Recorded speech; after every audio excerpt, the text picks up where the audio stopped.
Hello, everyone, and welcome to the first ever eMLB Insiders podcast. My name is AnjouPays, and I am the GM of the Cardinals in the eMLB universe on Out of the Park Baseball. And joining me is Jay Rollins, 28, the GM of the Cincinnati Reds. Go ahead and say hello to the people. Hey everybody, how y'all doing? Well, this is our first ever attempt at making a weekly podcast for the eMLB universe.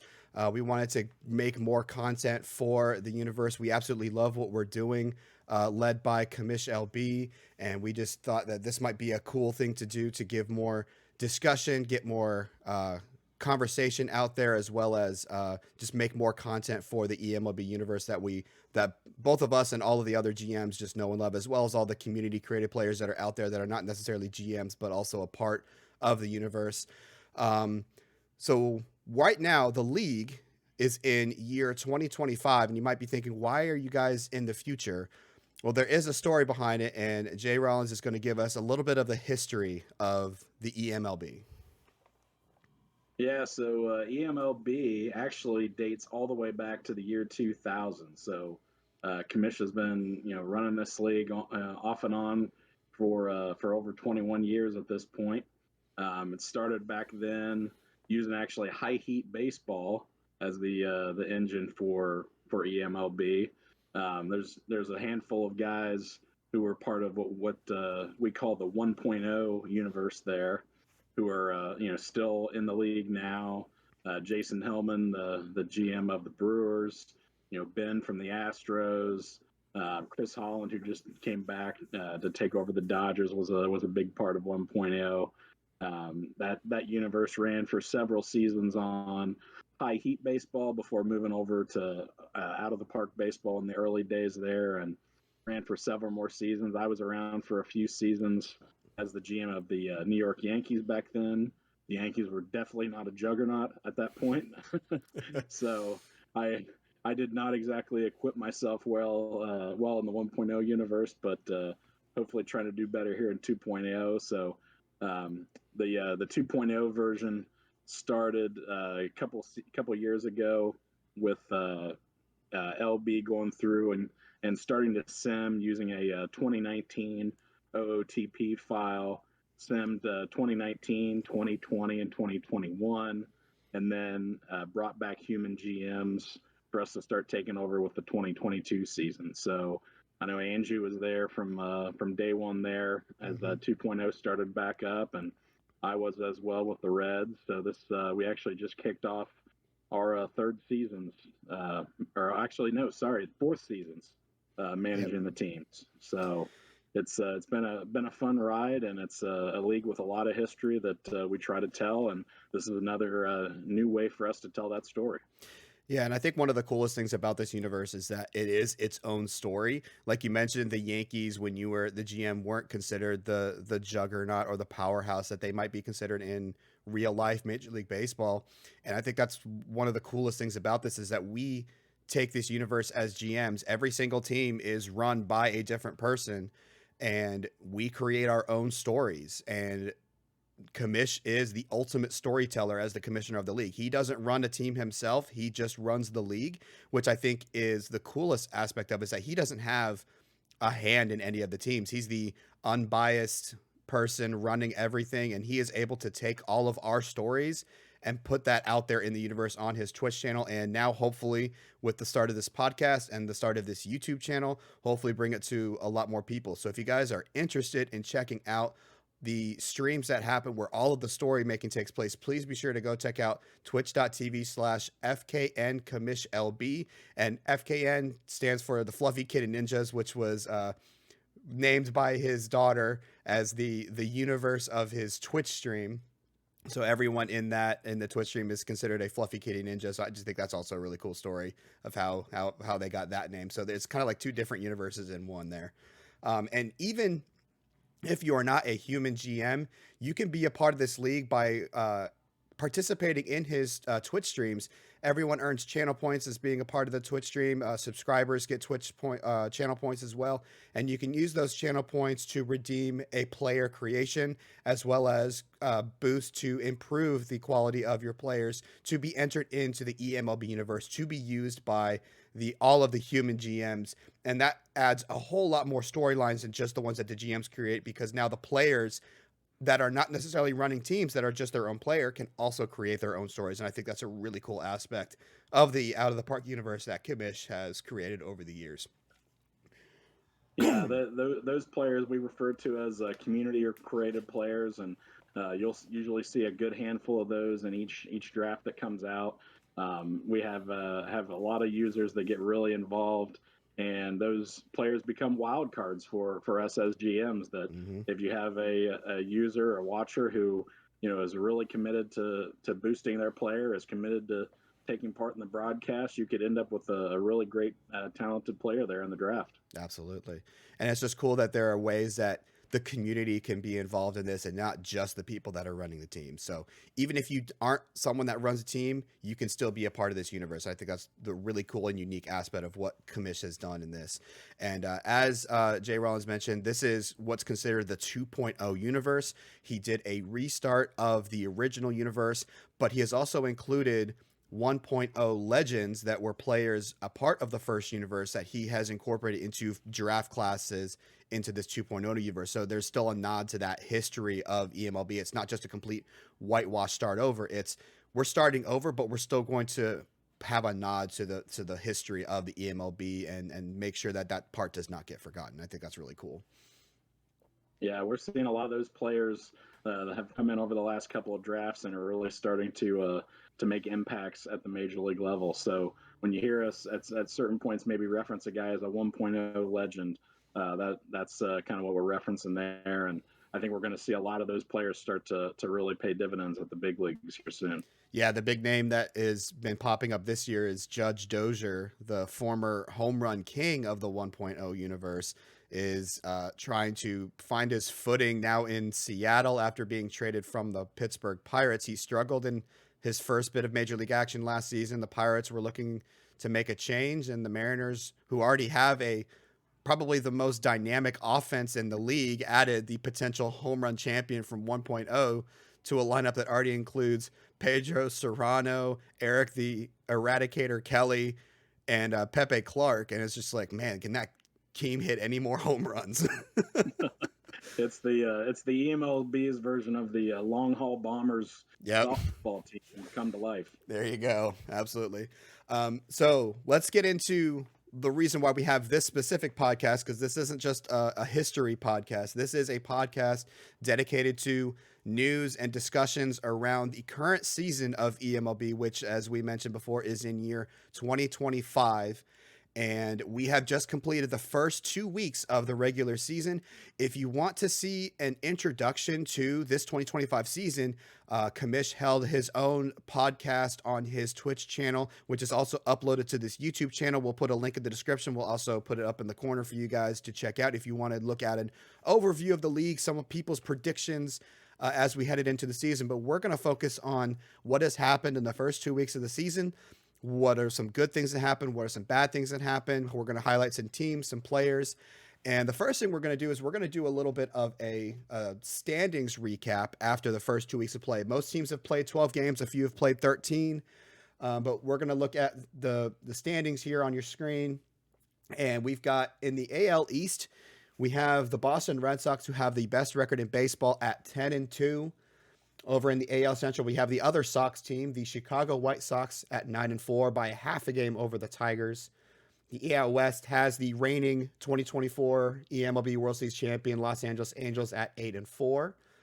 The NL East, excuse me, has the Washington Nationals at 8-4. The NL Central, I have to brag on them, my St. Louis Cardinals. Let's go Cardinals at 9-3. And then the NL West has the San Diego Padres with a 1-game lead over the Dodgers at 8-5. So, Jay Rollins, what are some things that stick out to you looking at these early standings? We just highlighted the division leaders, but looking across the entire standings, what are some things that jump out to you after the first 2 weeks?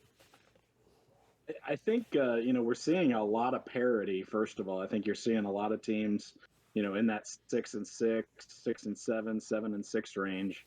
But I think we'll probably get into this a little bit more. But I have to focus on the AL East a little bit there to say two real surprises would be on the plus side, the Red Sox with that 10-2 start, but then also the Orioles, who a lot of people heading into the season are picking the Orioles as the team to unseat the Rays in that AL East, starting out 3-10. Again, it's still early, but those holes can be tough to climb out of. And of course, the AL Central, I think we all have felt like that could be a dogfight with any number of teams coming out of there, and the early returns are certainly showing that as well. Yeah, absolutely. Pointing out the excuse me, the AL East again. What during that preseason podcast, everyone was talking about the Orioles and the Tampa Bay Rays being the two teams that were going to fight for that division lead, and all of a sudden, the Red Sox. A couple of people mentioned that they might be a wild card within there, but they have jumped out to the strongest start in the eMLB this season at 10-2. And both the Rays and the Orioles are under 500. The Orioles actually have the worst record in baseball right now at 3-10, and that's one of the surprises of the season for sure. But then you mentioned the AL Central with all of that competitiveness, and there was people that there was actually probably the most discussion about who could win that AL Central. A lot of people were saying the Tigers are probably the favorite, but you could see any of the teams making a stretch to try to take over that division. But the team that probably people mentioned the least was the White Sox. And all of a sudden, they jump out to a 9-4 start. But every single team in that division is at 500 or better. So this is probably the most competitive division, is holding true for the first 2 weeks of the season. Another thing is the NL West.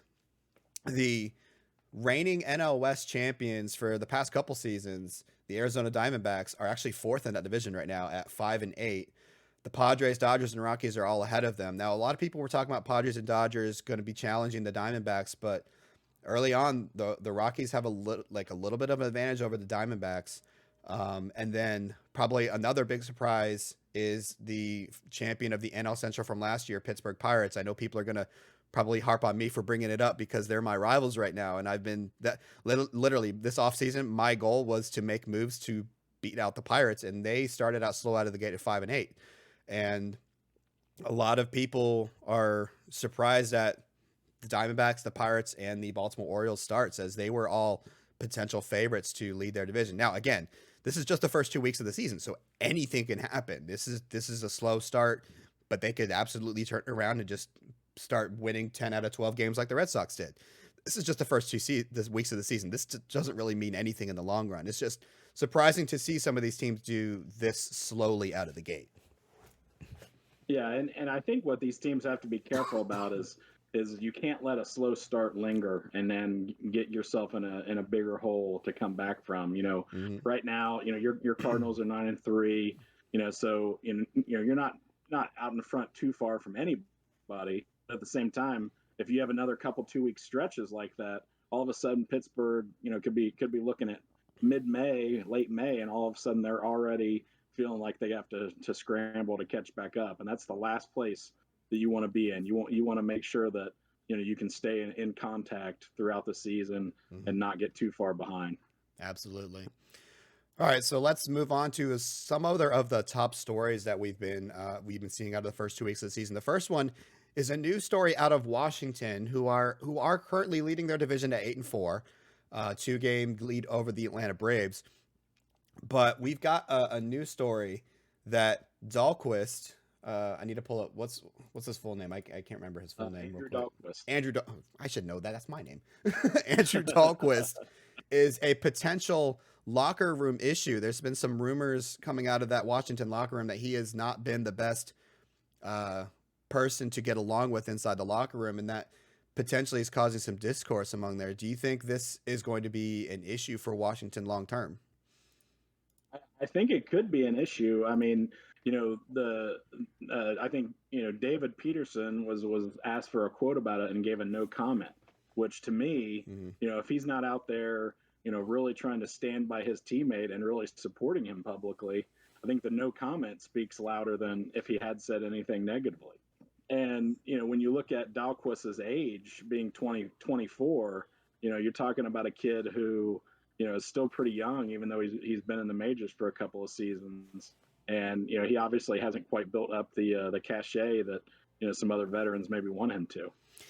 Yeah, well, and even so, he has actually got a prominent place in that bullpen. Like he's one of the key pieces of that bullpen. So if that, it's not like he's a role player on the fringe. Like he's a key part of that bullpen in Washington, and to have someone like that be a disruption in the locker room, it was a little bit different with the Michael Kopech situation that he kept getting bounced around from teams because he kept being a locker room distraction. He wasn't one of the top guys. He was like a guy who was a fringe player but had potential. So some teams were willing to try to fight through that potential to see if that could the locker room stuff could go to the wayside. But Dahlquist is a little bit more established than Kopech was. And so this could actually have a more significant impact than the Kopech situation if this isn't addressed. So it'll be something to keep an eye on to see if it actually starts to hinder some of the Nationals, and maybe it might drive some player moves as we get into the near the trade deadline. Speaking of trades, we have had our first trade of the regular season. And I'm pulling up. It was between the Kansas City Royals and the Los Angeles Angels. It wasn't a really big move, but because it's the only trade of the sim, we're going to highlight it. So Kansas City sent minor league shortstop John Captain, who is a community-created player, to the Angels in return for 26-year-old outfielder Cody Masters. So what are your thoughts on that trade? Yeah, it's an interesting deal. I think, again, these community creative players, have some potential to grow. You get a guy who is a young shortstop. His creator, Bazinga, actually, went ahead in our Discord and wrote an article about the trade already. So, for folks that when we were talking earlier about boost, will be worth a boost for his player. So he's active and wanting to tell the story of his player there. That'll give his player some points towards improvement. So, it's already paying off a little bit, acquiring him, that they're already going to get a player that's going to be improving. So I think, this is probably one of those under the radar trades that, doesn't look like much right now, but it could pay dividends down the road. Yeah, and you look at the Angels and what they already have in terms of the outfield, because they did trade away a potential major league level outfield talent. But they've already got one of the most stacked outfields in baseball with Mike Trout in center, Phil Williams in left, Phil Williams in right, and Shohei Ohtani in left. And that's one of the best outfields in baseball. Phil Williams still has a little bit of he's not as established as the other two, but when you have Mike Trout in center, I mean, having Mike Trout in center is the reason why the Angels were willing to trade Joe Adell to the Cardinals last season, because you have Trout, you have Ohtani, and you had Phil Williams that was coming up through the minors at the time. So they have that depth at the outfield position where they can afford to move some pieces. And they still have, even on the bench, they have Brandon Marsh and Jahmai Jones. They had a lot of that outfield talent. So as the GM of the Angels, you can take that risk of sending off one of your outfield that you might not even see has a fit at the major league level. I believe he was at AAA at the time. He wasn't even at the major league level. But the Royals saw a need where they needed to add some talent at the major league level, and they were willing to sacrifice a potential future shortstop to do that. So I think, honestly, it makes sense for both sides of the trade. And I think you're absolutely right. I think the Angels could end up at the better end of the deal as the player develops in the minor leagues. But it's something to keep an eye on. It definitely helps the Royals in their outfield depth right away. And it potentially sets up the Angels for something in the future, because Andrelton Simmons is already 35. So that shortstop is going to become a need pretty soon. Yeah, for sure. So we had some big injuries that happened in the first 2 weeks of the season. And we're going to go through and highlight those injuries, how long they're going to be out for, and what potential impact they could have on their respective teams. The first one we're going to mention is the Indians starting pitcher Aaron Asby is going to be out 6 to 7 weeks with, let's see, what is his injury? He had bicep tendonitis. So he's going to be out now it's going to be 4 to 5 weeks, because this did happen at the beginning of the sim. So it was like the first week of the season. Now it's down to 4 to 5 weeks. So what do you think is the impact for the Indians with that injury? Well, I think, again, with that central so tightly packed there, when you lose an arm that, is pretty valuable to you, that's going to be tough, for that period of time. They're really going to be counting on, guys like Shane Bieber to turn it around this year anyway. But even more so now, you really need those guys to step up, the guys that you were going to rely on, to really take some of the load there. Yeah, absolutely. And it looks like the person that replaced him in the rotation looks like it was Sean Weimer, I believe, that to replace him in the rotation. So far, not the best start for him. He's at a 9.35 ERA through 2 starts. So they are definitely going to be looking to Shane Bieber to do something about that. But he himself is at a 7.31 ERA. So that rotation in Cleveland is already shaky before the injury. The only person that has a sub 4 ERA is Hunter Brault with a 2.51. So that'll definitely be something to look for, as that might actually impact the Indians more than you would think. Aaron Asby's not like it's not the first person you think of when you think of the Indians rotation, but he's a young arm with a lot of potential, and they were hoping that maybe this could be one of his breakout seasons. But that's going to set him back for the first couple months of the season. So hopefully the Indians don't fall too far behind before he comes back. The next injury is a huge one. One of the top pitching staffs in baseball in the Atlanta Braves lost starting pitcher Max Fried for 5 months. That is most of the season, and they have before this injury they had one of the top rotations in the league, starting with Soroka, Connor Thomas, Sam Sauceda, Sean Newcomb, and Sean Newcomb has now been inserted into the rotation in place of Fried, and they also had Ian Anderson. Do you think, looking at their roster though, I believe that they have the depth to handle this kind of injury. They have a lot of pitchers at the AAA level that are very close to being ready for the majors. In JJ Goss, they have they picked up Jake Woodford off waivers from the Cardinals, so he could be a plug and play. Gene Hughes. So they have a lot of pitchers that could have an impact at the major league level. But do you think that plugging in, who did I mention they plugged in? Sean Newcomb. Do you think it's because they don't think the AAA starters are ready? Yeah, I think Aiden Pearson maybe just looking to get a veteran in there for the time being. See what Sean can do. I know there were rumors that he was looking to trade him at one point. In the off season. So perhaps he's thinking, if he goes out there and pitches well, I can possibly move him and then still go to one of the younger guys to replace Freed. You mentioned their depth there. I mean, they were even able to trade Doc Luger in the offseason as part of one of their big deals because of the depth they have. So, Mm-hmm. I mean, they're one of the few teams in eMLB that could lose a starter, the caliber of a Max Fried for the season, and not really be scrambling, to try to replace him. They luckily have some depth there.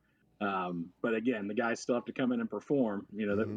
They still have to come there and make it happen. So, we'll see what happens with Newcomb, but at least he has some other options if he falters. So you mentioned that he was looking to potentially trade Newcomb. Is that what you mentioned?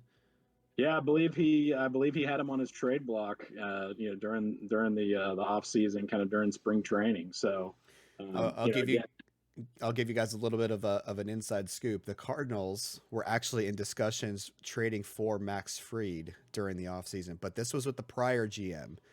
Before the move over to GM Aiden, there was a GM change in the offseason. For those of you that are new to the league, Aiden Pearson is a new GM to the league. Took over for Shamrocks, who was running the Atlanta Braves. But the biggest reason why the Cardinals backed off on that trade was because of the discovery of their new free agent pitcher, Jeremy Frank. As soon as the Cardinals locked him up to a deal, they said they had changed their mind on the Max Fried trade. So now the Cardinals are looking back and thinking, thank goodness we didn't make that trade, because now he's gone for 5 months. But like we mentioned, I believe that the Braves definitely have a lot better depth than the Cardinals would have to handle that injury. So we'll see what Newcomb does. If he doesn't do well, because right now he is sitting at, I mean, he's pitched in 4 games. He's only started 2, but he's sitting at a 6.39 ERA right now. So hopefully he can turn that around, or else Aiden might have some tough decisions to make to see if he needs to push one of his younger starters, hopefully not too early to the majors, or if he's going to try to swing a deal to add in another starter, or maybe even scour the free agent market, because there's still some pitchers out there that might make an impact. I know us as the Cardinals, we released Marcus Stroman because we felt like we had the depth that we needed at the major league level. We signed him to a cheap 1-year deal just to see if he could compete at the roster level. So there's some people out there that might be available in free agency. All right, next injury. We've got Astros left fielder Kyle Tucker is out for 2 months with, sorry, I gotta always pull these up. He has a partially torn labrum. So that is a significant impact to the lineup of the Houston Astros. Now in left field is Dylan Cousins has taken over in left field, the 30-year-old lefty. So how do you think this has impacted the Astros so far? Well, the Astros, again, are another team. In the offseason, we kind of saw them make some moves where some of their older guard they were moving on from, and they were bringing up some of the young talent they had. And part of that at one point was them looking potentially to move, some of their outfielders, to try to maybe make room for some other guys. But now I think you're still going to see Sammy Isla and Byron Buxton out there in the outfield, and you may see new arrival Corey Ray get more of a shot to kind of fill in there. They still have Dylan Cousins there as well. So they do have some options there. But Tucker in the past has been a guy that has really been a key for them and really been a key part of their lineup and a reliable player. So anytime a guy who is proven reliable gets taken out, you just never know if somebody's going to be able to come in and replicate that production.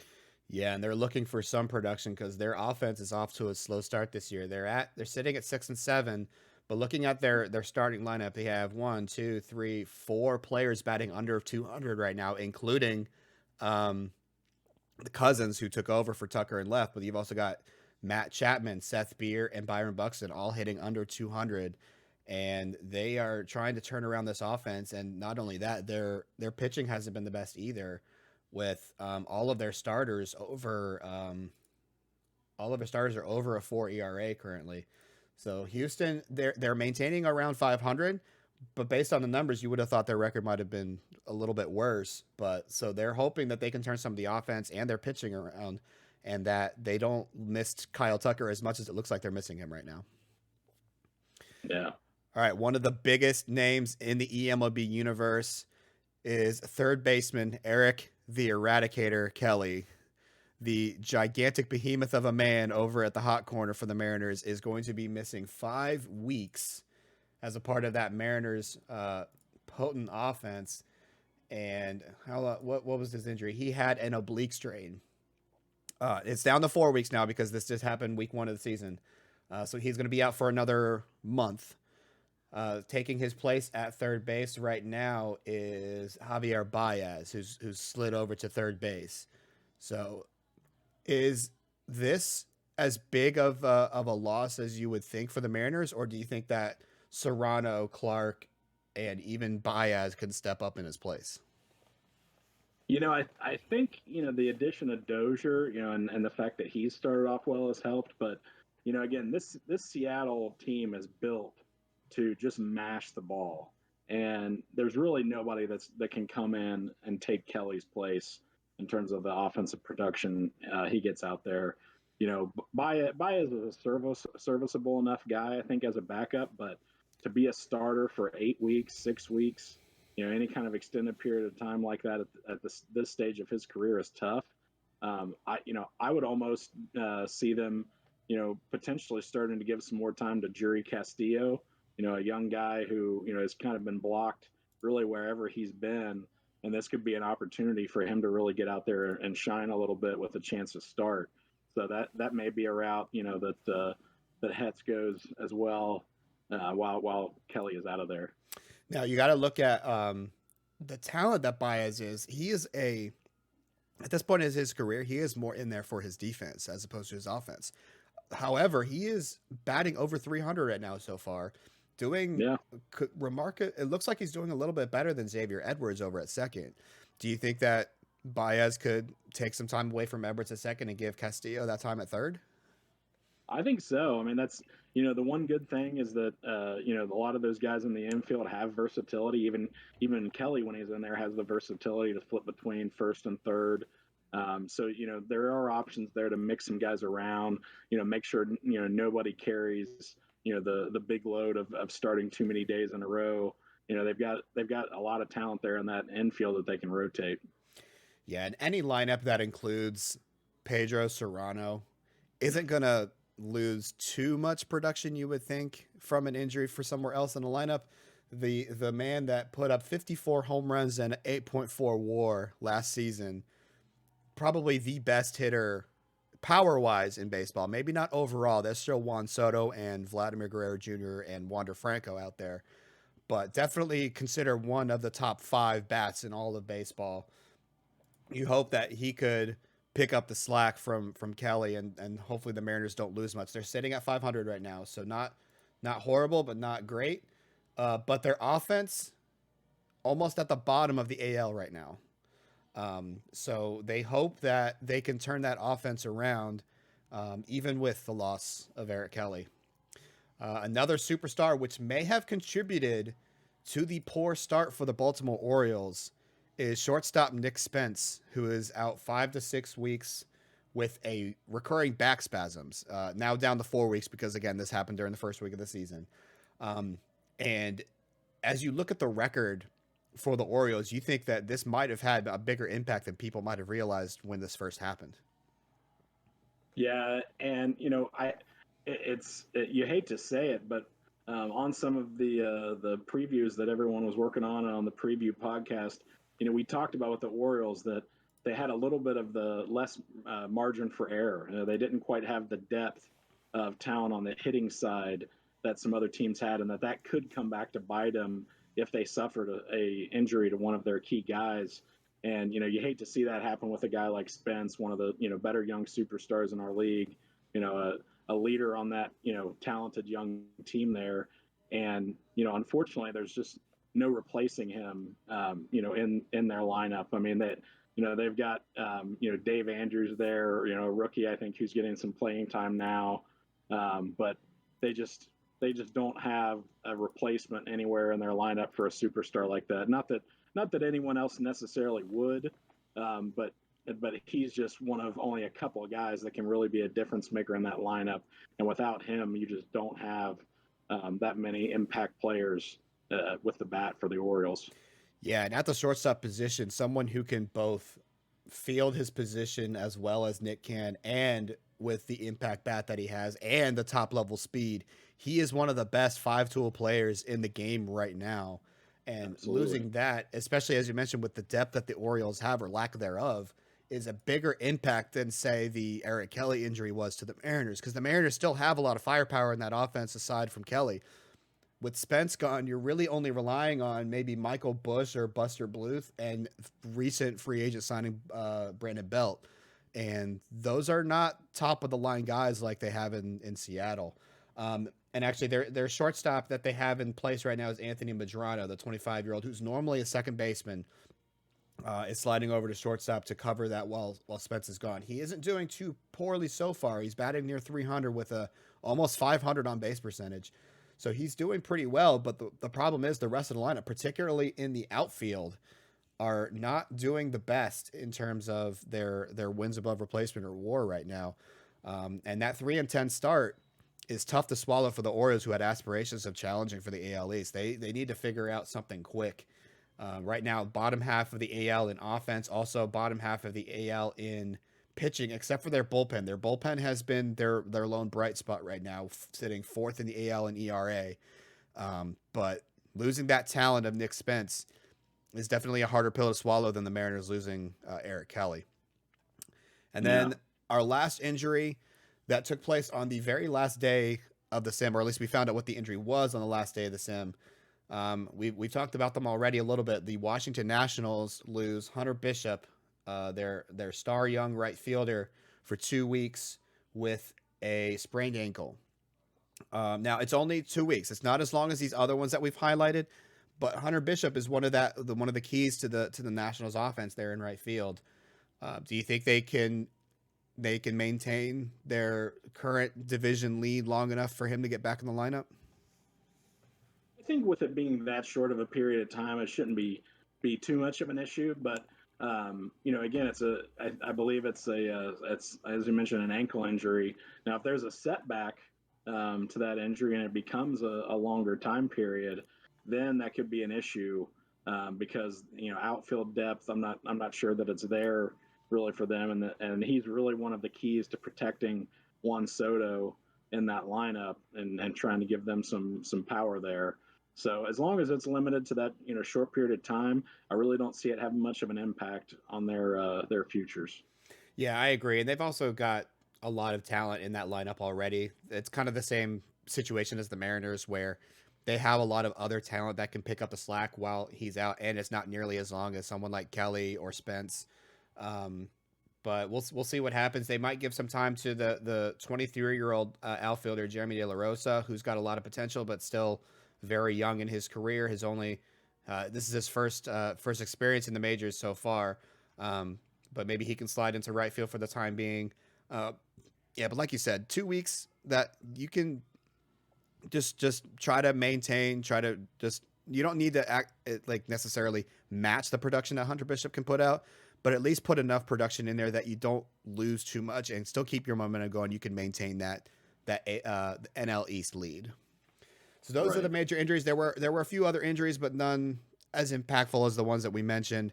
So we'll see if there are any more injuries moving forward, and if these teams can overcome the injuries that we mentioned.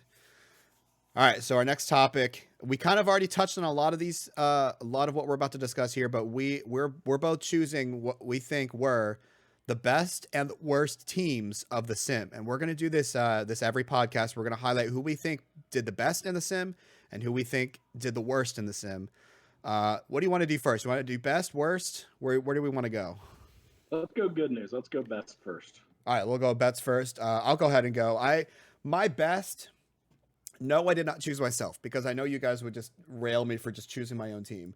I went with the Chicago White Sox, and the reason why I did that, they're sitting at 9-4. They're atop the AL Central, and the biggest reason I did this was because they were the team that was probably talked about the least in terms of that competitive AL Central. Everyone was talking about the Tigers, the Indians, the Royals, and Minnesota Twins. There we go. I was blanking for a second. I was like, I know my divisions. But everyone kind of felt like the White Sox are going to be finished last. They're kind of in a retooling. They made a bunch of trades in the offseason. They traded away Jonathan Stiever to the Cardinals. They traded there was a couple other moves that they made that people were like, well, he's making a lot of changes. Maybe something's not working over there in Chicago. But they jump out to a 9-4 lead. Not only that, they took 2 out of 3 against the Tampa Bay Rays, the reigning AL East division champs. They took 2 out of 3, both against division rivals Minnesota and Cleveland, as well as taking 3 out of 4 against Oakland in the first series of the year. So they haven't lost a series yet. Now, none of them were sweeps, but they've won every series that they've played. And so I think that right there deserves the honor of being the best team, the best performance of the sim. Now, later on, we're going to talk about our both of us have made our top 10 power rankings that might not be reflected as me putting them at number 1 in the power rankings, but I think the best, they had the most impressive performance out of the teams across the eMLB. Yeah, it's hard to argue with that. The White Sox have been impressive. I went with the Sox, but it was the Red Sox as my best team. It was kind of, I guess that's kind of going with the chalk pick since they went 6-0 in this sim. Running through the Orioles and taking the first 3 out of 4 from the Blue Jays. But the Red Sox again off to that 10-2 start. Rafael Devers leading the league in RBIs right now. They're looking pretty good. They're getting some good starting pitching. Again, we don't know if it's going to keep up throughout the year, but they're on a roll. They've won, I think, 7 in a row, actually dating back to the previous sim. So I had to go with them, as the top team or as the best team for the sim right now. Yeah, they're currently riding a 7-game winning streak, back-to-back sweeps over Baltimore and Toronto. They've already faced Toronto 6 times and have won 5 out of those 6 games. Now, that could be a factor in the Red Sox hot start because Toronto has unanimously been picked to finish last in the AL East. So that might be a big factor in the hot start by the Red Sox. But you still have to play the games. They still had to beat the Toronto Blue Jays. So you got to give them credit where credit is due. They've only lost 2 games, once to Toronto and once to Cleveland. And so that hot start is definitely one to keep an eye on. They do have one more game against Toronto, an odd Monday end to a weekend series with a 4-game series against Toronto. But then they have some tough matchups coming up against Tampa Bay, Houston, and Atlanta. So we'll see if this hot start is something they can maintain. All right. The worst, I'm going to go first on this one because I think it's fairly obvious. This one is the fairly obvious choice as the worst start, and that is the Baltimore Orioles. Everyone talking about them being the top team potentially in the AL East, at least the one to challenge the Tampa Bay Rays for that AL East crown. 3-10 start. They're the only team that has 10 losses so far, getting swept by their division rival Red Sox. Also, they got swept by another division rival in Tampa Bay Rays. They split a 4-game series against Texas to end out the sim. So maybe there's some hope on the horizon that they're turning this around. But they started the season, 1-9. They lost 9 out of their first 10 games. And hopefully they're bouncing back with these 2 wins in Texas. But that loss to Nick Spence, coupled with the poor performance across the board, is not the start that Baltimore fans were hoping for this season. No, not at all. And as you said, I was tempted to label them as my, worst team of the sim as well. But just in the spirit of naming off someone else that's struggling, just to give Red Sox fans another reason to like me, I picked the Yankees as the worst team of the sim. We got a lot of AL East disparity in this. The only Right. team that we didn't mention in our best and worst were the White Sox, and all the other teams we've mentioned here are from the AL East. No love to the NL, and we're NL guys. I know, right? We don't want to make anybody in the senior circuit mad, I guess. I guess.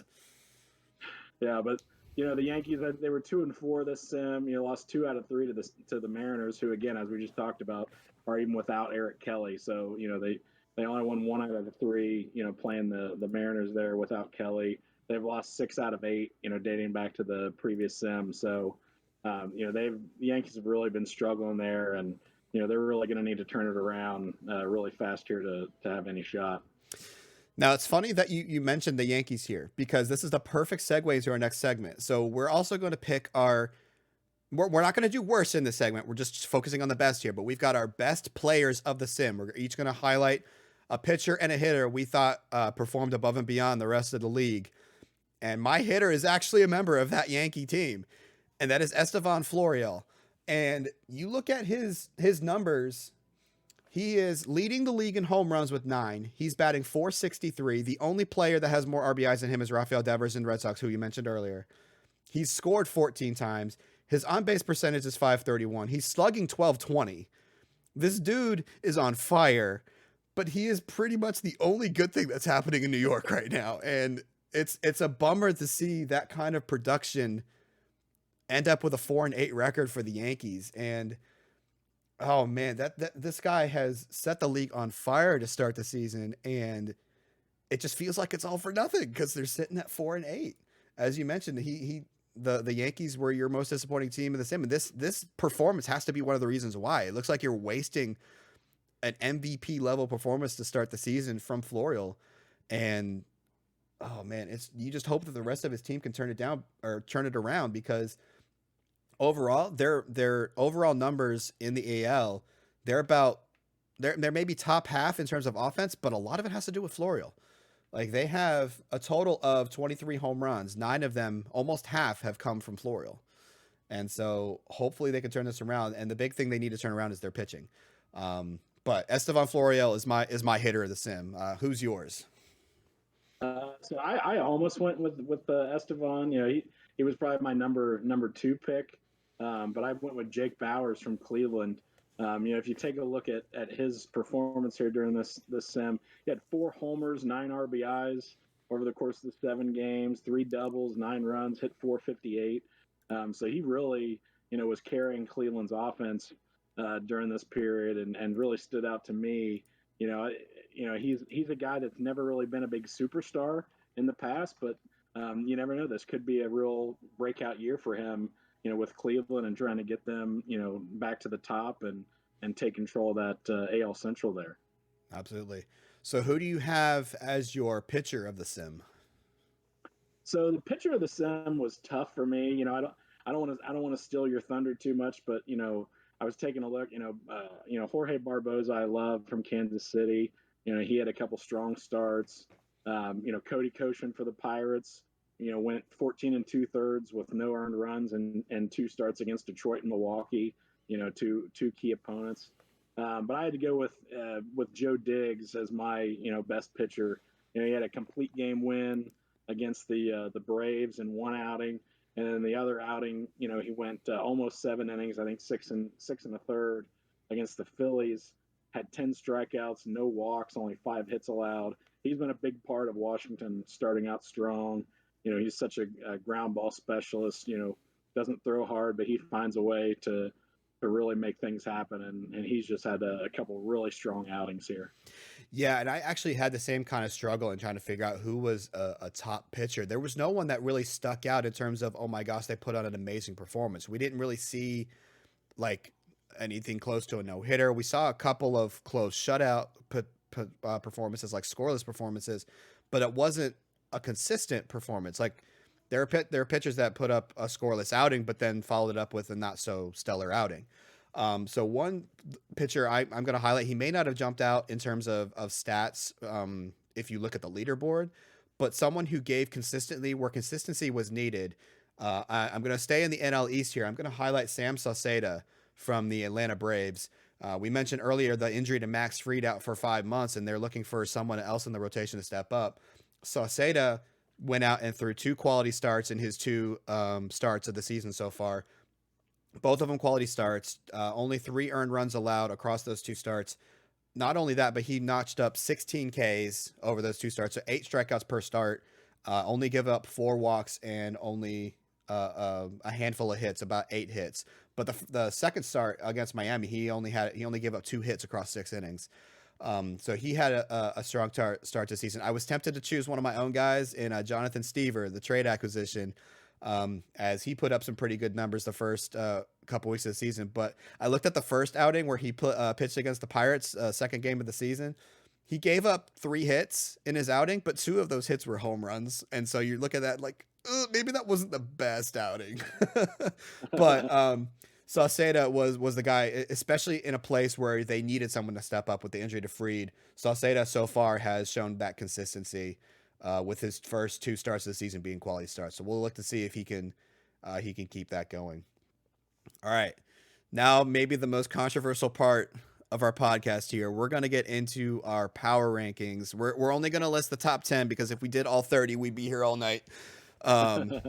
But we're gonna every week we're gonna highlight who we think our top 10 teams across the eMLB are, and we're gonna go 10-1, going back and forth, and we'll discuss who we have at each position, why we think they belong where they are, and as we follow up in future weeks, we'll talk about who are the biggest movers and fallers, who are new to the top 10, who has fallen out of the top 10. But here's our established ranking in the top 10, and neither of us, I believe, we didn't copy the one that was inside our file. We went we went a little bit different. So let's both name each as we go, each number, and then we'll talk about each one very quickly, and then we'll see who we both have as number 1. So for number 10, for me, I've got the Oakland Athletics at number 10, and this was a toss-up between them and the Los Angeles Dodgers. I'll have Dodgers at 11 on this one. The reason why I picked the Athletics at number 10 over them specifically was because they had a big sweep over the Los Angeles Angels. They took all 3 games of the Angels. They were all close games. There was a 4-3 win, a 6-4 win, and a 5-4 win in extras. So that was a fantastic series that probably got a little bit overlooked. But Oakland took all 3 games of those series. They stumbled against Seattle and Chicago, but Chicago's off to a hot start. But they took 2 out of 3 against Kansas City and the Sim, so they're sitting at 7-6. But that sweep against the Angels made a statement that they're going to still be a team to be reckoned with in that AL West. Yeah, so from my standpoint, I know you mentioned the Dodgers. That's who I've got at number 10 is the Dodgers. Sitting at 7-6 there in the NL West. They've played all NL West opponents to this point. They've taken 2 out of 3 from the Diamondbacks. They did lose 2 out of 3 to the Padres, who are atop the division right now. But I think they're a team who, as they get going, I think we're probably going to see them rise up these rankings. In my opinion, I think the Dodgers are a team that has a lot of potential to move up. But right now I kind of have them there in that 10 spot. Yeah, like I mentioned, I have them at 11. So they were like, I was debating between the two of them, but then I saw who the Athletics beat in the last couple series, and I was like, well, I got to give the nod to the A's there. But yeah, definitely the Dodgers are a team to look out for. They have the potential to move up, and they've, like you mentioned, they face some tough opponents. The NL West is going to be competitive, especially if the Rockies can keep this up. They're sitting at 500 right now. So we'll see how the Dodgers fare as they start facing opponents outside of their own division. All right, you want to go ahead with your number 9 next? Yeah, so number 9, I've got the Milwaukee Brewers. They started out really hot. I think they won their first 4 games of the year. They've cooled off just a little bit here these last couple series against your Cardinals and the Pirates. But I think they still have a lot of talent there. With Nolan Arenado and Darius McKenzie, D-Max off to another strong start. He's just a superstar there at shortstop. I see, Jason Hellman's put together a pretty good squad there. I think it's still going to be tough in that NL Central. All right, and that number 9 for me, I've got the Cleveland Indians sitting at number 9. Coming off of they struggled a little bit out of the gate, losing 2 out of 3 to each the 2 Sox teams, the Red Sox and the White Sox. But those are the 2 teams that are leading divisions right now. And so those are definitely 2 tough opponents to start out of the gate, especially considering the White Sox hot start was actually a little bit of a surprise. So maybe they just got caught off guard in that series. But they took 2 out of 3 against Tampa Bay and then swept the New York Mets to end the sim. So the Indians, anchored by your hitter of the sim in Jake Bauers, are looking pretty good right now as we move forward. But they've got that competitive AL Central. In fact, as looking at my list, I've got 3 AL Central teams in my top 10, and they're the 3rd team listed here. So as we've been talking about all season so far, this is going to be a really fun division to watch in that AL Central. All right, number 8 for me. You just mentioned them. I've got Milwaukee. I think their strong start is definitely a good one. They took care of business against San Francisco. Not considered one of the top teams in the league, but they went out there and swept them, took care of business, took 2 out of 3 against a tough Houston opponent. And they did stumble a little bit down the stretch of the sim, losing 2 out of 3 each to the Cardinals and the Pirates. But those are both the 2 teams that there are 3 teams in the NL Central that people were thinking were going to be near the top, and that's the Cardinals, the Pirates, and the Brewers. So you knew the Cardinals and the Pirates are going to be tough opponents. Even with the Pirates' rough start, you have to figure the Pirates are going to figure this out and turn it around. There's just too much talent on that roster to keep that slow start out of the gate. And they proved that taking 2 out of 3 in that series. Although that one was also a close series because the Pirates won the first game by 2, 6-4, and then Milwaukee took the last 2 each by 1 run in low-scoring affairs, 2-1 and 3-2. So that was a really competitive series as well between those 2 teams. And so they're still in my top 10. They're sitting second in the division behind the Cardinals, but this is going to be a 3-team race in the NL Central, and even the Cubs might surprise people. I know I'm kind of leaving you guys your Reds in the dust, but I mean you kind of admitted that you guys are trying to retool right now. Unfortunately, you guys are coming off of a sweep from the Cardinals, but Milwaukee's looking strong so far, and hopefully they can keep this up. Yeah, they definitely are, and it looks like you and I really just had our 8 and 9 switch because I had the Indians at 8 there. There you go. It gave them a little bit of a boost with they're kind of in the sim. on a 4-game winning streak. They took 2 out of 3 in Tampa, which is always tough to do. You touched on a lot of it earlier, but I think they're going to be there, till the end in that AL Central battle. Again, as that's a kind of division where one catastrophic injury, could really change the balance there, just because they're so tightly packed.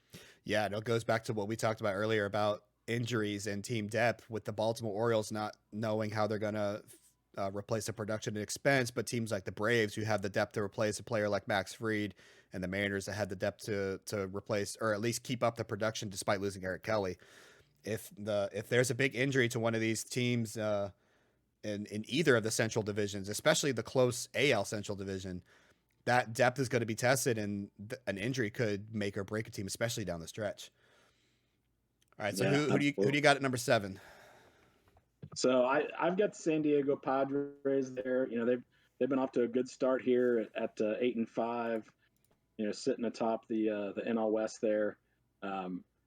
Asher Kim at short, Fernando Tatis at third. Started off playing well, just like everybody thought they would. That NL West, again, has been Arizona's domain for a while. Here, just in the last couple of games of the sim, San Diego took 2 out of 3 from them. At the beginning of the season, they took 2 out of 3 from the Dodgers. They've taken 2 out of 3 already from the Rockies in a series as well. So, that team, is looking really good. And they're a team that, I didn't necessarily at the beginning of the season look at them as a division winner, but I definitely looked at them as a team that could compete and was a favorite of mine to get a wild card. So I'm glad to see them off to a good start. Yep, and I'll match you. My number 7 team is also the San Diego Padres. I 100% agree with everything you said. And I'll just point out that you mentioned these teams that they've taken 2 out of 3 of. They've actually haven't lost a series yet. They split a 4-game series in Philadelphia, so they did lose 2 out of 4 to that, but they still haven't lost a series. So that's definitely a strong start for the Padres, especially going up against your division rivals in the Dodgers, the Rockies, and the Diamondbacks. They won 2 out of 3 in every single one of those series. So that's definitely a strong start for the Padres. All right, number 6. I've got my second of my AL Central teams. I've got the Detroit Tigers sitting at number 6. They had a strong ending to their sim, winning 3 out of 4 against the Pirates, and then 2 out of 3 against the Astros.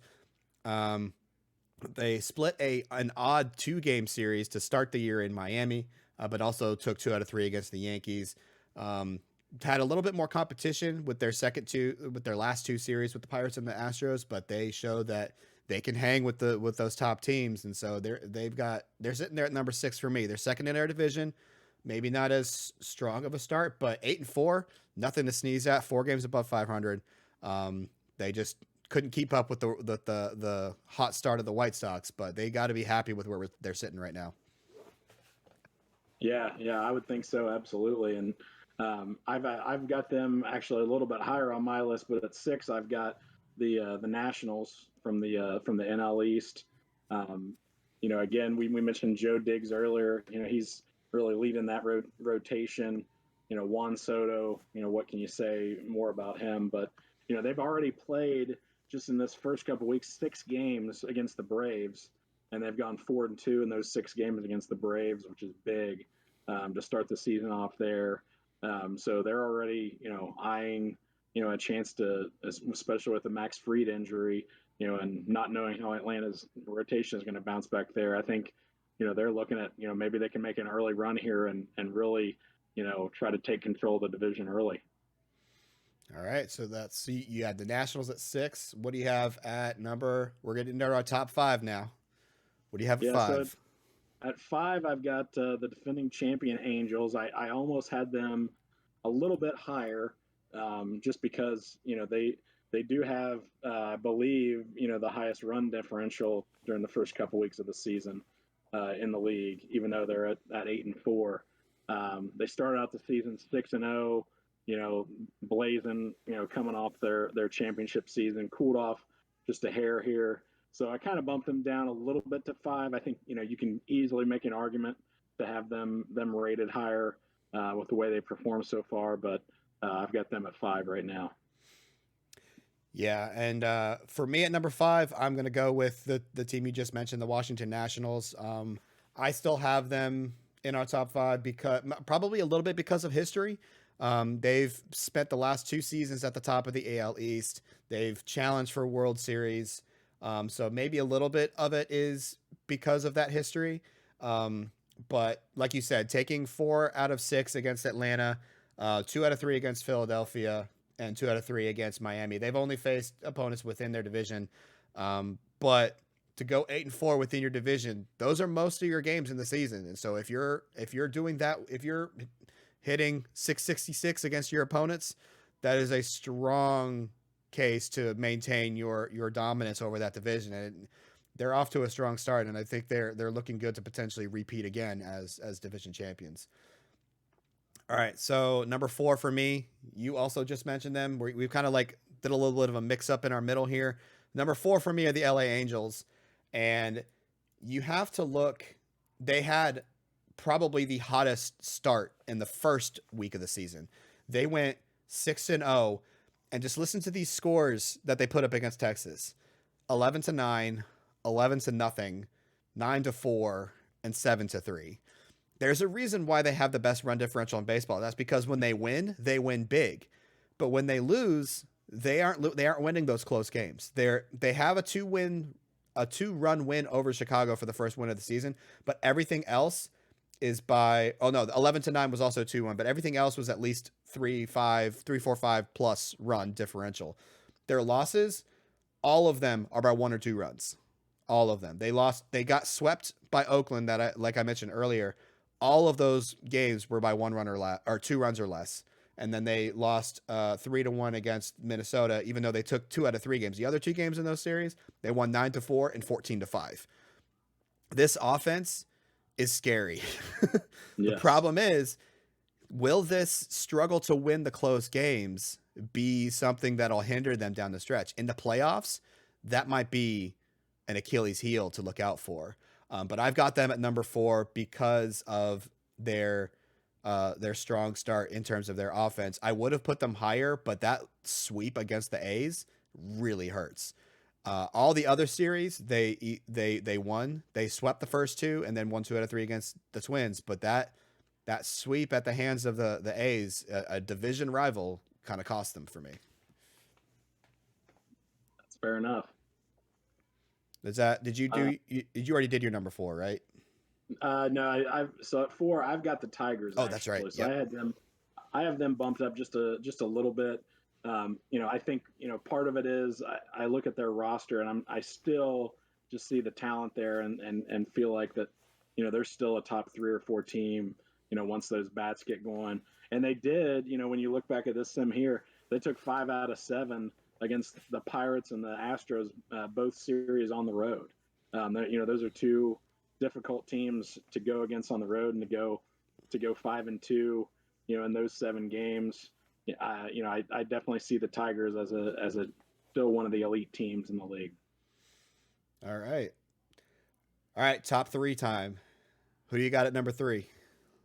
So at number 3, you've talked them up a lot. I've got the Chicago White Sox there. Again, they're off to a great start.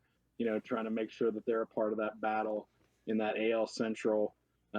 Really, really impressive so far, especially if they can keep this run going. Again, we talked just a minute ago about the Tigers going on the road. These guys this sim went and took 2 out of 3 on the road against the Twins and the Rays. Tough places to go. They started out the season winning 3 out of 4 at Oakland.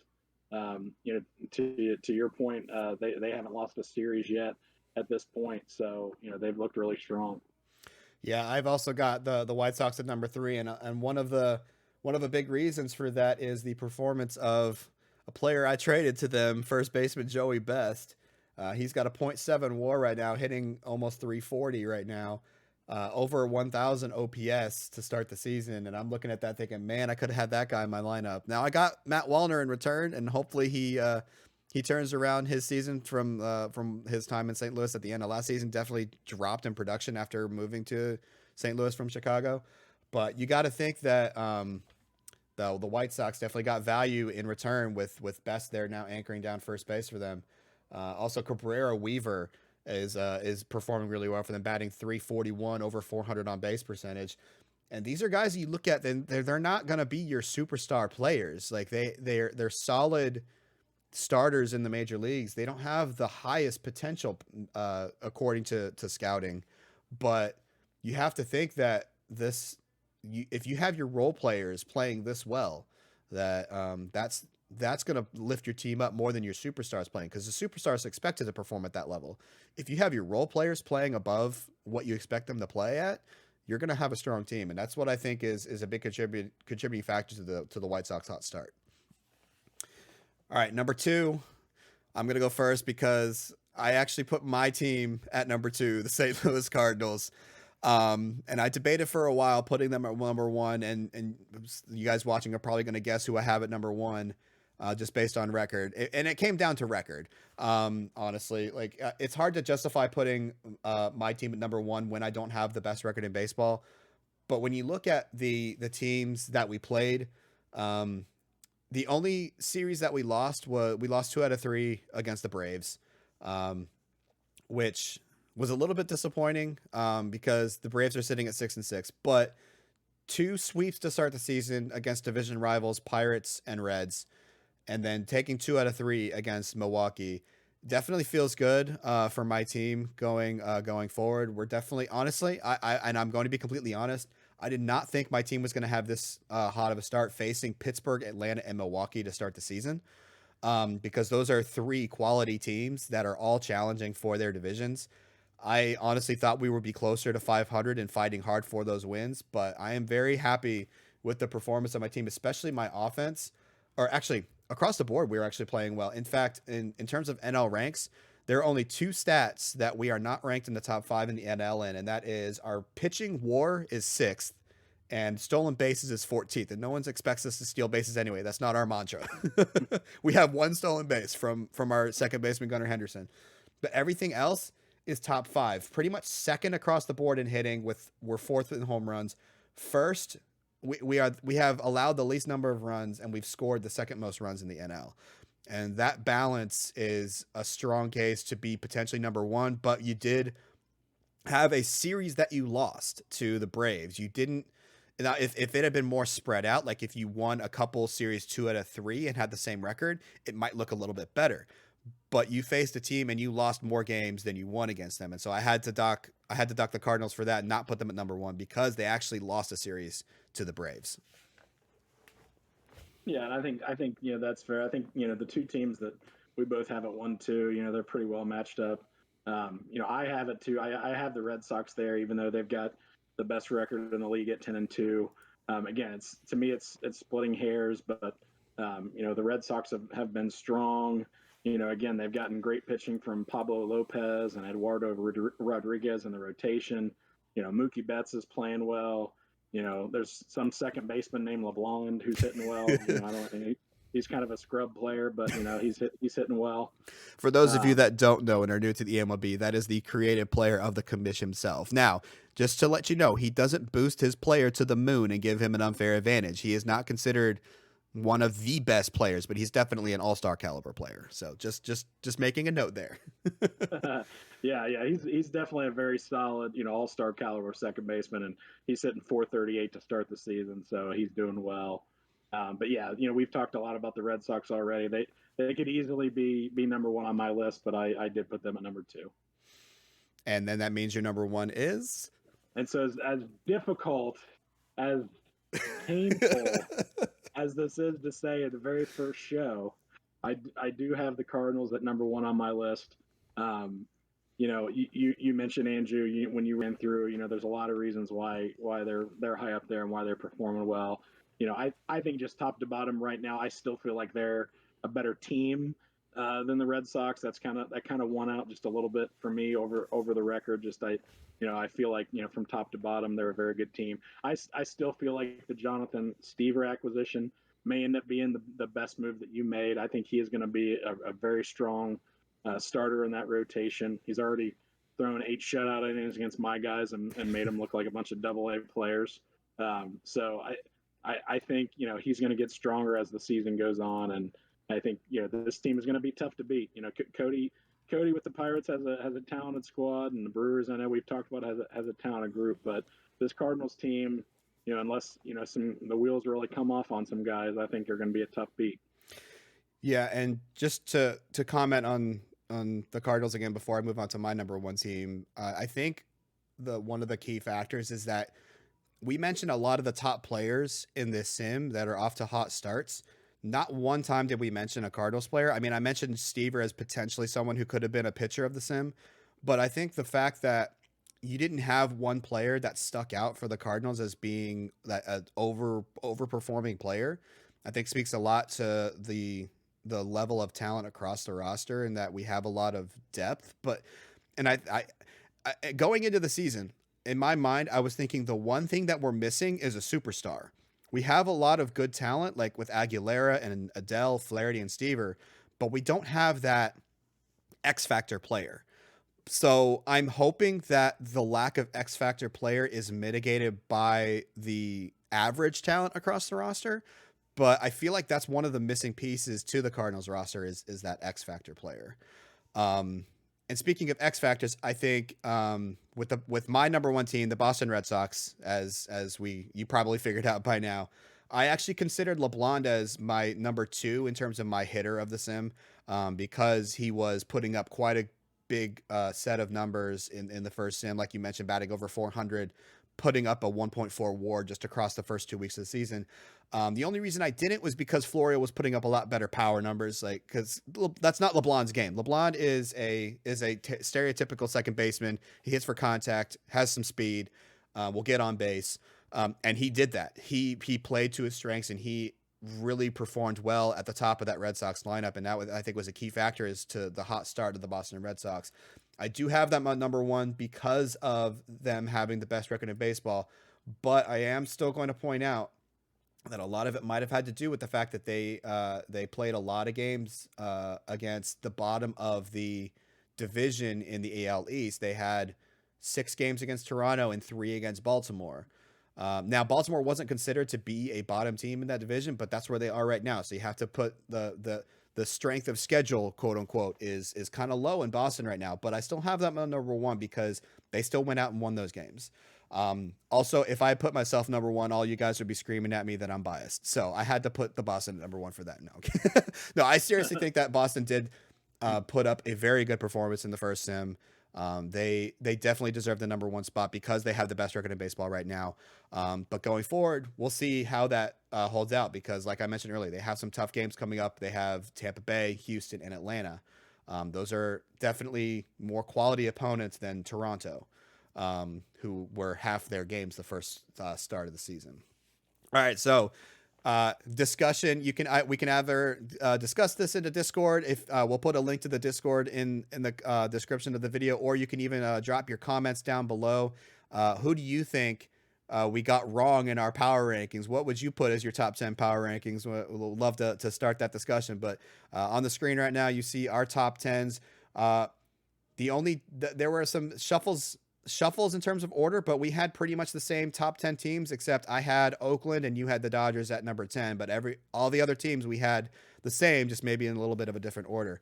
So we'll see how that changes coming forward. We'll highlight any team that drops out, any new teams that come in, and we'll have like biggest movers and fallers, like biggest risers, biggest fallers moving forward. But that is our first power ranking of the season. And now, as we've been talking for such a long time, this probably went longer than you and I both expected, but I'm having a great time here. Our last segment, we're going to highlight what's coming up in our next 2-week series, or 2 weeks of games that will be played over the course of this one real life week. Just so those of you that are new to eMLB knows, our schedule is every Wednesday night we simulate 3 games or 3 days. Every Friday night, we simulate 4 days, and every Sunday, we simulate another 7. So in total, we play 2 weeks of games over the course of a one real-life week. So we will be recording these podcasts hopefully weekly. If scheduling differences may occur where we end up missing a week. But as we look forward to the next sim, each of us has selected a series to watch coming up. I'll go ahead and I'll highlight mine. And I've been praising the White Sox this entire podcast and their strong start. And I'm going to pick out one of their series. This is going to be a prove it series for them. They in this next sim, they're going to have a series against the Los Angeles Angels, the defending World Series champions. And there's Angels, like we said, had a strong start to their season as well. One of the most, probably the team. I think they're the team with the most runs scored right now, and the highest run differential. And so this is going to be a good test to see how legit the White Sox are. Are they a team that can stay atop of the AL Central, or is this quality team that they're going to come up against kind of bring them down to earth a little bit? So we'll see what happens between them. But I think that's a good test for the White Sox early on after this strong start to see, can we maintain the lead in our division by facing one of the top teams in the league? Or are we actually more slated for that middle to the bottom half of the AL Central division? Yeah, and similar to what I think you alluded to earlier, from my series, it's, taking a look at the Red Sox, who again, after that 10-2 start, best record in the league, they've got one game left in you mentioned earlier, a wraparound 4-game series with the Blue Jays. And then they get a big test to win 3 games against the Tampa Bay Rays. They have some other tough games after that, tough series after that, I think, with the Astros and Braves and some others. Mm-hmm. But, this is their chance, to go head-to-head with the guys who have been the kings of that division. But, the Rays have really run the AL East. They've been one of the best teams in the AL for the last couple seasons. And this is really a chance for the Red Sox to go and prove it that, this 10-2 start is no fluke and that they're really here to make an impact. So I think it's going to be interesting to see how they're going to perform. It's also going to be interesting from the Rays perspective because, they've started off, neither one of us had the Rays in our top 10 power rankings here. Mm-hmm. And they're a team that I think at the beginning of the season you would have thought would be a lock to be a top 10 team throughout the year. If not a top 5 team. Exactly. So, it's a big series for them as well to go ahead and, start chopping down that tree, at the top of their division and starting to reclaim their crown a little bit. Yeah, something I just thought about as you were talking about the Red Sox start. And yeah, they won a lot of their games against Toronto, who was considered to be one of the bottom teams or probably the bottom team in not just in this division, but potentially all of baseball. Toronto's actually sitting at 6-7 right now. And a big part of that, 3 out of 4 against Tampa Bay to start the season. And that could spell disaster for Tampa Bay and potentially some hope for Toronto, because Toronto's definitely in a rebuild. That you saw the moves in the offseason by the Toronto GM. I can't remember. It was Harris, right? The GM of Toronto. Harris, yeah. Making moves to try to cut some payroll while still maintaining their core. Obviously, if you're going to trade Vladimir Guerrero Jr., you better get like the world sent back for you. But he's maintaining Vladdy, but he was trying to move some of those pieces in the offseason to offload some money, try to prepare to rebuild and potentially add some free agents down the line. But they're off to a 6-7 start, and 3 of those 6 wins came against Tampa Bay to start the season. So maybe Toronto's doing a little bit better than we anticipated. Either that or Tampa Bay is a little bit less than we anticipated. So that, like you said, that series against the Red Sox, it's a test for both teams. Is Tampa Bay for real? Like, are they going to be the ones that are atop that division again, or are the Red Sox gonna further extend their lead in that division right now? So yeah, it could go either way, and that could go a long way to seeing, how quickly, that division turns and goes into being, all up for grabs. Absolutely. And I'm gonna give an honorable mention. If you guys are new and you want to check out a series on stream, you need to tune in Friday night. Friday night, we have locked in our game of the night. So how the streams run on the Comish's Twitch channel is we take 2 of our GMs that are slated to play in the series across however many days that we have slated to simulate. And we highlight their game as a game of the night. Both managers actually control their team, sending messages to the commissioner to say, hey, I want to do this. I want to do that. I want to make this bullpen move. I want to do this pinch hitter. They make all of the managerial decisions through the Twitch messaging, and we watch the game. We watch it play out, as well as keeping track of what's happening across the league, across the other games. And we have already locked in Friday night, and we can call it the Friday night fight special because it is between the Pittsburgh Pirates and the Arizona Diamondbacks. And for those of you that are new, I know I keep mentioning that there's a history between these two teams. The first time they came up against each other in our first season of the 2.0 universe, how many hit batters were there? There were at least three or There four. were several. There were There were several hit batters in retaliation for home runs, retaliation for getting hit. It was a wild ride, and this team has had these two teams have had a rivalry ever since because of that. Now, just to let you guys know, this isn't a spiteful rivalry. There's a lot of respect between the two GMs, Cody and Aaron. There's a lot of respect between the two, and they just love to highlight the two times that they can match up throughout the season. They definitely want to highlight that. But if you are new and you want to see a good game on our sim, definitely tune in this Friday night. Twitch.tv/FKN Commish LB. We'll link that in the description. But that's another series that we want to look forward to in this sim, and definitely an exciting game of the night to look forward to. Well, as we wrap up here, any last thoughts from you? No, this has been a fun time. I hope everybody's enjoyed this show. We're looking forward to profiling the season throughout. If anybody has any ideas for topics to cover or anything along the way, any feedback, please let us know. But we'll keep an eye on the top stories going on in eMLB and try to showcase some of what's going on throughout this great league. And not only that, we would like to have guests on for interviews at some point in the future. If you are interested and you are in the community Discord, reach out to either of us, and we will work on scheduling. We won't be able to get everyone in just because I'm sure there's a lot of people that would want to get on and talk about their teams and be interviewed. We also want to showcase any community created players to be interviewed as well. We don't want just the GMs coming on here. We want to make this a full segment where we have the entire community involved. We might even have the commissioner himself to interview him and talk about his perspective as the commissioner. But we're very excited for the prospect of this podcast. We hope you guys enjoy it as we have enjoyed recording this first one, and we'll look forward to recording many more. Looking forward to a great 2025 season with a lot of great storylines to cover. And until next week, this has been the eMLB Insider Podcast. And until next time, guys, take care.